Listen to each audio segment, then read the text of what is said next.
โดยสบายดีสบายดีสบายดีสาวโสดหน้าใหม่เนาะทุกคนวันนี้ก็พามาหาเป็นครั้งแรกหรือว่ามือทำอิฐครั้งผู้แรกจบผู้งามตัวแนะนำตัวในน้องละชื่อว่านั่นใดน้องดาดาเลยอายุจักปี17สิเข้า18แล้วอืมยังบ่ทันฮอด18จำเนาะ โดย ผ่านมาเคยมีผู้บ่าวบ่น้องละที่ผ่านมาบ่โดย เคย ถึงขั้นใดสร้างครอบครัวบ่หรือว่ายังบ่เคยสร้างครอบครัวแบบว่าเป็นแฟนนี่เคยมีอยู่เนาะโดยอืมคือตอนนี้นี่โสดบ่โสดเลิกลากันเรียบร้อยโดยคบกันโดนสูดนี่ประมาณจักเดือนประมาณ2เดือนอืมโอเคผ่านมานี่ยังบ่ทันสร้างครอบครัวแต่ว่าผู้บ่าวผู้แฟวนี่ก็เคยแบบคุยหยังอยู่เนาะโดยอืม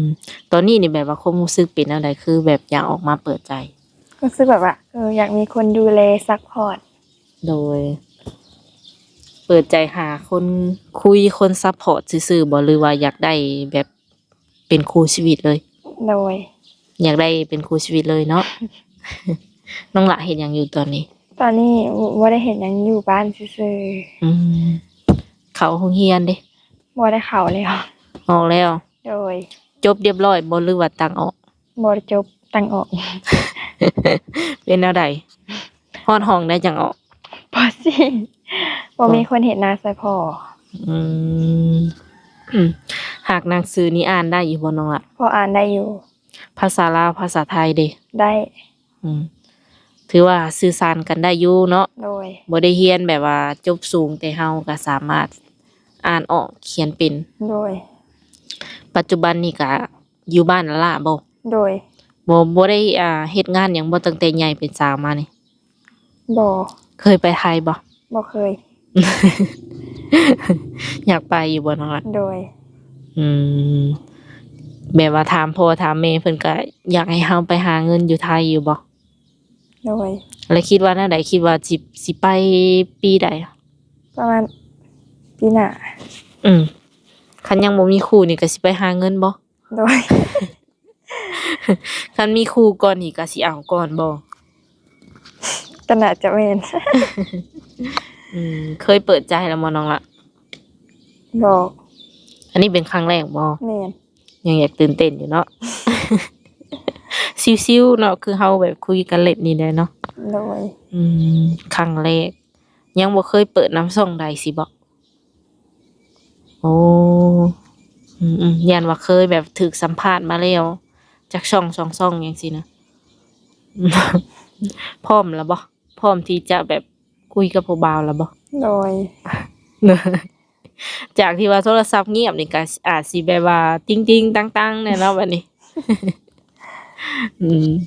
เปิดใจมื้อนี้นี่อยากได้ผู้บ่าวทางใดน้องล่ะฝั่งไทยลาวต่างประเทศได้ซะได้มีสเปคอยู่บ่อยากได้คนรูปร่างหน้าตาหล่อบ่หรือว่าแบบใดแบบพอเบิ่งพองามอายุนี่เด้น้องล่ะอยากได้ประมาณ30 40 50โดย60นี่เด้ซะก็พอเบิ่งอยู่ได้ พอเบิ่งอยู่เนาะเพิ่นว่าเข้ามาคุยได้เนาะโดยแสดงว่า60นี่ก็น้องเพิ่นก็ให้โอกาสเนาะลองเข้ามาคุยกับน้องเพิ่นเบิ่งได้น้องหลานแบบเบิ่งนี่คือสิสูงแฮงบ่ประมาณเท่าใดจะสูง154หนักเท่าใดบ่ฮู้ บ่เคยติดบ่บ่เคยติดน้ำหนักเลยโดยปัจจุบันนี้น้องหลาอาศัยอยู่กับไผอยู่กับพ่อแม่เด้เสียแล้วน้องหลายบ่น้องล่ะบ่มีจักคน3เฮาเป็นคนหลาเพิ่นแบบเพิ่นบ่ได้อยู่กับเจ้าบ่เด้นี่น้องบ่เพิ่นบ่อยู่เพิ่นไปสร้างครอบครัวมาแล้วโดยตอนนี้นี่มีแต่เจ้าที่ว่ายังบ่ทันสร้างครอบครัวโดยอยู่นำพ่อโดยเป็นลูกสาวหลาอีกบัดนี้เนาะในใจคิดว่าจะหาแบบสามีมาอยู่นำบ่หรือว่าสิไปอยู่นำสามีมาอยู่นี่ก็ได้อยู่นำเพิ่นก็ได้โดย ถ้าเพิ่นจะเอาไปอยู่นำนี่ก็ไปได้อยู่บ่ โดย อ๋อสมมุติว่าเฮาไปพ่อสิอยู่กับไผเที่ยวมาเยี่ยมเอาได้บ่ โดย พ่อยังแข็งแรงบ่ กะแข็งแรงอยู่แต่เพิ่นกะบ่แข็งแรงปานใด เพิ่นจักปีแล้วน้องล่ะ ประมาณ50 อืม50ปียังโอเคอยู่เนาะยังไปหันไปนี่ได้อยู่ โดย หัดเที่ยวมาเบิ่งเที่ยวมาแย่งเพิ่นนี่ก็ได้อยู่สมมติว่าเฮาไปอยู่ไทยจังซี่เนาะ คือเจ้าเองนี่บ่เคยไปแบบสมมติว่าได้ไปอยู่ไทยอีหลีนี่สิบ่คิดฮอดบ้านบ่ คิดฮอดอยู่ กะว่าจะอดได้บ่นั่นล่ะ กะน่าจะอดได้อยู่ บ่เคยไปจักเทื่อเด้ โดย เคยออกจากบ้านแบบไปไสไกลสุดบ่ เคย ไปไส เรียน นะ เรียนจันทร์ ไปยังอะนะฮะ ไปเฮ็ดเวียกคือกัน อืมไปเป็นลูกจ้างเพิ่นนี้ โดย ไปเฮ็ดหยังเนาะอะแบบงานเอียง เอาน้อง อืมเอาน้องเอาเด็กน้อย โดย แสดงว่าเจ้านี่ก็เข้ากับเด็กน้อยได้พอสมควรแม่นบ่ โดย เผื่อว่าหนุ่มๆที่ว่าเพิ่นมีลูกเนาะ ก็โอเคเข้ากันเลยแบบเฮาเคยอยู่กับเด็กน้อยก็อาจสิเข้าใจเนาะ โดย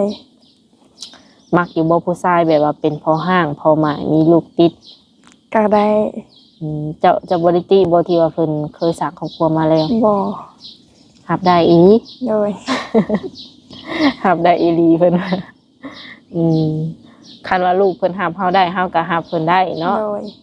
โดยตามสถานการณ์บางคนกับลูกเพิ่นบ่มักก็อาจจะไปกันบ่ได้ โดย ส่วนตัวแล้วมักผู้ชายนิสัยแบบใด นิสัยแบบใจดีมาเอาใจ หมายถึงเอาใจเฮานะ โดย ก็เดียวว่าเอาใจตัวเอง เอาใจตัวเองนี่ยอมเลย ยอมเลยมีจุดที่ว่าน้องบ่มักบ่ มี มีจุดใดแน่ที่ว่าเฮาบ่มักอ่ะ เฮาบ่มักบ่นิสัยน่ะ คือว่าใจร้อนให้ใส่บ่มักเลยตัวนี้ มักคนแบบว่า อารมณ์ดีแบบเว้าดีนำ โดย โดย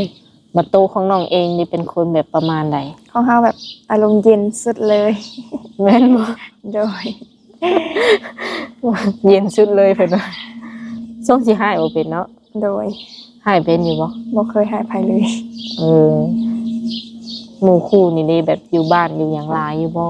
บ่อยู่นำกันกับหมู่2คน ตัวโรงงานโรงงานแถวบ้านเฮานี่บ่ได้ไปเฮ็ดบ่นั่นล่ะ บ่เคยไปเลย โดยคือการหาคู่แนวนี้นี่แบบทางพ่อเพิ่นฮู้อยู่บ่ว่าเฮาออกมาเปิดใจ โดย เพิ่นว่าแนวใดอนุญาตอยู่บ่ โดย เพิ่นบ่ได้ให้บ่ที่แบบสิมีคู่ไว้แท้จังซั่นน่ะสิ บ่ พ่อก็อนุญาตเนาะเวลาที่ว่าเฮาเจอคู่เนาะหรือว่าเจอคนที่ว่าถูกใจ ต้องให้พ่อเป็นคนสแกนหรือว่าเลือกให้บ่หรือเฮาสิเลือกเอง พ่อก็ได้เลือกให้ลูกเองเลือกก็ได้ เด้อถ้าสมมุติว่าน้องมักแต่ว่าพ่อบ่มักนี่คิดว่าสิเฮ็ดแนวใด บ่ฮู้คือกัน ยังบ่เคยเจอบ่ โดย ยังบ่เคยเจอสถานการณ์แบบนี้บ่ โดย มีเนาะเฮามักผัดพ่อผัดบ่มักจังซี่ โด นะ ย ที่ยังน้องเพิ่นก็ยังน้อยเพิ่นยังบ่เคยมีประสบการณ์ทางแบบนี้นะเนาะ โดย แต่ละมื้อเฮ็ดหยังแน่เนาะวะ เฮ็ดเวียกในบ้านนี่แหละแบบนึ่งข้าวล้างถ้วยเฮ็ดกินในบ้านเฮ็ดกันนี่แต่งกินเองนี่แหละ เฮ็ดกินก็เป็นบ่ โดยก็พอเป็นอยู่ บ่เป็น เฮ็ดกินแซ่บอยู่บ่ กับพอได้ อยู่เฮือนลักๆนี่แม่นเจ้าบ่เป็นคนแต่งอยู่ครัวกินให้พ่อ โดย นอกจากแต่งอยู่ครัวกินแล้วก็ซักผ้าเท่านั้นแหละเนาะ โดย อืมไปหาอยู่หากินก็เป็นบ่ บ่เป็น ไผหามาให้เฮาเฮ็ดซะ ซื้อเอา อืมแบบบ้านเฮานี่ใกล้กับตลาดตะลีอยู่บ่ โดย คือเฮาเปิดใจเนาะถ้าสมมุติว่ามีผู้บ่าวเพิ่นอยากมาเบิ่งตัวเฮาอยากมาเห็นตัวจริงว่าน้องละเป็นแนวใดหันนะอนุญาตให้เพิ่นมาหาอยู่บ่ ได้ และกรณีที่ว่าเพิ่นมาบ่ได้แต่เพิ่นอยากเห็นเจ้าเนาะ พิ่นให้เจ้าไปหาอยู่มุกดาหารก็สิไปได้อยู่บ่คิดว่า ก็สิไปได้อยู่มั้งแต่เฮาบ่มีบัตร อืมเฮ็ดบัตรบัตรขาวไปอาจจะได้อยู่เนาะ โดย เอาไผไปนำถ้าเฮาสิไปอีหลี หมู่ก็ได้ไปเป็นหมู่ อย่าว่าชวนพ่อแบบชวนพ่อไปเบิ่งนำ ยานเพิ่นบ่ไปบ่ โดย เวลาที่น้องหลาสิไปไสมาไสนี่ต้องได้บอกพ่อก่อนบ่ โดย พ่อต้องทำฮู้ครั้งแน่ โดย อืมถ้าผู้บ่าวเห็นคลิปนี้แล้วนี่ เขาอยากติดต่อกับเจ้านี่เฮ็ดแนวใดมี ลาย มีหยังแจกเพิ่น ลาย เพจเด้ บ่มี เล่นแต่ไลน์ โดย พร้อมที่จะตอบแชทแล้วบ่ โดย พร้อมเสมอ เด้อกลางคืนนี้นอนจักโมง ประมาณ 7 โมงหรือ 8 โมงประมาณนี้ อ๋อ7 โมง 8 โมงก็บ่ดึกได้เนาะนอนแต่เว้นแฮงมันบ่มีแนวเฮ็ดบ่เลยนั่นน่ะ บ่มีแนวเฮ็ด แบบกลางเว้นแบบนี้ได้ซะเฮาเฮ็ดหยังแบบแต่ละมื้อ บ่ได้เฮ็ดหยังบางมื้อก็แล้วเวียกก็มาเล่นน้ำหมู่อยู่กับหมู่ ชีวิตประจำวันบ่มีหยังหลาย โดย มักไปเล่นไปเที่ยวอยู่บ่ บ่ ปาร์ตี้ได้ บ่เคย ในใจมักอยู่บ่ผู้ชายเล่นเที่ยวกินเหล้ากินเบียร์ แต่เบียร์กับเหล้าบ่มักผู้ชายกินเบียร์กินเหล้า อืมบ่ให้กินเลยบ่หรือว่าแนวใด บ่หายเลยแบบบ่มัก เออผู้ชายกินเหล้ากินเบียร์เฮ็ดแนวใดบัดนี้ น้องเพิ่นบ่มัก อืมสูบยาได้บ่ ก็ได้ สูบยาสูบบุหรี่ธรรมดานี่เด้เนาะ ได้ อืม เหล้าเบียร์เขาผ่านเลย อืมคันเฮามีผู้บ่าวแบบอายุห่างกับเฮาหลายนี่เฮาสิบ่อายคนบ่คิดว่า บ่ ไทบ้านไทเมืองท่วงเลยซะ ก็บ่ว่าหยังดอกอันน่ะ ก็ยาเขาบ่ โดย โดยถือว่าน้องเพิ่นก็มีความจริงจังเลยก็ตรงไปตรงมาดีเนาะแบบคือบ่มีพิษมีภัยนะแบบคิดอะไรก็เว่าออกมา อืมอาจจะยังตื่นเต้นแหน่จักหน่อยบ่ตื่นเต้นอยู่บ่ โดย บ่เคยแบบออกกล้องแบบนี้เลย บ่เคยเลย วันที่นี่อยู่ๆแล้วมาแบบเว้าเนาะก็อาจจะตื่นเต้นเลย โดย อืมแจกเป็นไลน์ช่วงเวลาที่ว่าเฮาแบบสะดวกคุยสายกับเพิ่นหรือว่าตอบแชทนี่ประมาณไหนน้องอะช่วงเวลาใด ประมาณแต่ก็ได้ ทักมาได้ตลอดเลย โดยคันเฮาบ่ว่างเฮาก็บ่ได้ตอบ อืมคันคือแบบบ่มีเวลาที่ว่าสิว่าไดเวลาคงที่นี่บ่มีเนาะ โดย เวลานี้ว่างแท้ๆนี่ก็บ่ฮู้ โดย เพราะว่าเฮาบ่ได้เฮ็ดหยังเลยเนาะ โดย ก็ทักมาได้ตลอดบางทีว่างก็ตอบบ่ว่างก็แม่นเฮ็ดเวียก โดย ถ้าเพิ่นจะมาหาเจ้านี่สามารถมาหาได้อยู่ไส ได้ อยู่เฮือนบ่หรืออยู่ไส อยู่เพื่อนก็ได้ อืมคันมาแล้วบ่เห็นอยู่เฮือนนี่สิไปหาอยู่ไสบ่เจ้าอยู่ไสมักอยู่ไสหันนะ สลายหมักแต่มาไปเพื่อนหมู่ อยู่นี่บ่ โดย อืมให้หน้าตะกร้านี่เฮ็ดอยู่บ่แต่ละปี เฮ็ด ก็พอสองคนนะ โดย เก่งอีหลีเจ้าก็เฮ็ดเป็นบ่น้องล่ะ โดย ข้าวน้ำซ้ำปลานี่ได้หลายอยู่บ่แต่ละปี บ่ ฐานะครอบครัวเฮาเป็นประมาณใดซะ หึ หมายถึงว่าฐานะครอบครัวเฮานี่ทุกข์ยากบ่หรือว่าพออยู่พอกินหรือว่าร่ำรวย พออยู่พอกิน อืมพอได้กินเนาะ โดย พ่อบ่เป็นคนที่หาเงินหาคำแบบว่าเลี้ยงดูเฮาหรือว่าอ้ายไอ้น้องเพิ่นยืน อ้าย หลักๆเป็นอ้ายเป็นคนยืนเนาะ โดย อืมถ้ามีคนพร้อมดูแลพร้อมซัพพอร์ตเฮาเนาะ โดย และเพิ่นอยากให้เฮาคบกับเพิ่นผู้เดียวอยากให้เฮาปิดใจกับเพิ่นผู้เดียวนี่คิดว่าสิเฮ็ดได้บ่ หรือว่าแนวใด โดย เข้าใจอยู่บ่แบบปิดใจเพื่อเพิ่นผู้เดียว คือความหมายต้องคุยกับเพิ่นผู้เดียว โดย หากคุยหลายคนจังซี่นะคิดว่าจะเฮ็ดได้บ่ ยังบ่ ยัง อืมผู้ชายขี้หึงขี้หวงนี่มักอยู่บ่ซะในความคิดเฮา ก็สลายก็มักอยู่แต่ว่าห่วงหลายก็บ่มักแบบเฮาก็อยากมีแบบ สไตล์ส่วนตัวเนี่ยนะ อืมหมายถึงห่วงหลายนี่แบบ คุยตลอด24ชั่วโมงสิบ่หรือเราได้ บ่แบบว่าหมายความว่าการแต่งตัวนี่นะ อ๋ออยากแต่งแบบในสไตล์ที่เฮามักแน่ แม่น อืมมิดชิดอะไรกับบ่โอเคบ่ โดย น้องเพิ่นแต่งตัวเพิ่นก็บ่ได้ถึงขั้นว่าสิโป๊ะหรือว่าอิหยังเนาะ โดย อืม เรื่องการแต่งตัวนี่คืออยากตามใจเจ้าของแน่ โดย ถามว่าเพิ่นบ่ให้ไปลิ้นนี่เด้ หึ ถ้าสมมุติว่าคบกันแล้วเพิ่นบ่ให้ไปลิ้นนี่เด้ซะ ได้ อ๋อ ลักไปว่ะ นอนเด้อค่อยนอนเลยเด้อว่ะ เอายกน้องเพิ่นซื่อๆนะกินข้าวกินน้ำแล้ว กินแล้ว โดยแล้วจังนี้นี่สิไปใส่โต นอนเล่น นอนนี่ผู้บ่าวเด้อขออนุญาตถามตรงๆผู้บ่าวอยู่บ้านนี่เขาบ่ได้มาจีบเฮาบ่ บ่ โอ้เป็นหยังเนาะคือว่างามผู้เจบผู้งามคือบ่มีคนมาจีบ บ่ หรือถ้าเฮาอยู่บ้านนี่สไตล์แบบบ่คุยกับไผเลยบ่ โดย แบบว่าซื่อๆแบบบ่มักแบบว่าซุ่มซิงบ่ โดย เขาจังบ่เข้ามาจีบเนาะ น่าจะแม่น เดี๋ยว FC ก็สิแปลกใจว่าเอ้าผู้บ่าวอยู่บ้านบ่มีบ่หั่นนะถามเบิ่งเนาะตอนนี้นี่บ่คิดอยากไปเรียนต่อแล้วบ่ ได้เรียนอยู่แต่บ่กล้านี่ บ่กล้าแบบใด อายบ่กล้าเข้า จบจบป .4 เนาะบ่แม่นม .4 เนาะ โดย จบป .4 เขาสิไปต่อปัดป .5 ติ บ่ ก็คือแบบคือใหญ่กว่าหมู่ แม่นอายเด็กน้อย โดยตอนนั้นนี่เป็นหยังคือออกกลางคัน ตอนนั้นพอดีบ่มีเหตุหน้าใส่พ่อ ตัดสินใจออกเองเลย หรือว่าเพิ่นให้ออก ตัดสินใจออกเองเลยแบบบ่มีไผซอยเฮ็ดนานํพ่อมีพ่อผู้เดียวอยู่เรือนเฮ็ดนาผู้เดียวเลยตัดสินใจไปออกโรงเรียน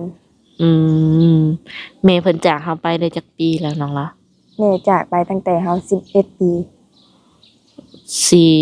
4 5 6 ปี 7 ปีเนาะ โดย โดนพอสมควรก็เลยว่าออกมาซอยพอดีกว่า 2 คนน่ะก็ดำแล้วก็ไถนาดำโลกาอิหยังประมาณอยู่ใน2 คนนั้น โดย บ่ได้จ้างแบบแรงงานมาเพิ่มเลยบ่ บ่จ้างก็เขาบ่มา อ๋อ เวลาฉุกเฉินหรือว่าจำเป็นนี่เฮามีที่พึ่งพาอยู่บ่ มี โดยก็ถือว่าดีอยู่เนาะ โดย ก็ประมาณนั้นเนาะทุกคนเนาะเรื่องราวผ่านมาของน้องเพิ่นก็บ่มีหยังหลายสำหรับคนใดที่ว่าอยากเข้ามาจีบก็เข้ามาโอ้ลมหรือว่าคุยกับน้องเพิ่นลองเบิ่งคันถ้าแบบเพิ่นทักมาแล้วอย่าลืมรับเพิ่นให้เด้อ โดย บางคนก็มีหน้าปก บางคนก็อาจจะบ่มีหน้าปก โดย แต่ว่าเพิ่นก็มีตัวตน โดย ถ้าว่าอยากเห็นหน้าเพิ่นก็วิดีโอคอลก็ได้ โดย ย่านน้องบ่กล้ารับอะนะบอกไว้ก่อน โดย โอเคสำหรับคลิปนี้น้องละมีหยังอยากฝากถึงหนุ่มๆที่สิเข้ามาหาเฮาอยู่บ่ อยากฝากว่า เพิ่นคือ มันทอนอันนั้นมาบัดเดียวเลยนะตอบบ่ถึงเลย โดยบ่เป็นหยังยังเว้าอยู่แต่ว่าบ่ออกบ่ แม่น บ่เป็นหยังเนาะ น้องอย่าขี้อายแหน่จักหน่อยทุกคนเลยเป็นคนอารมณ์ดีขี้อายเนาะ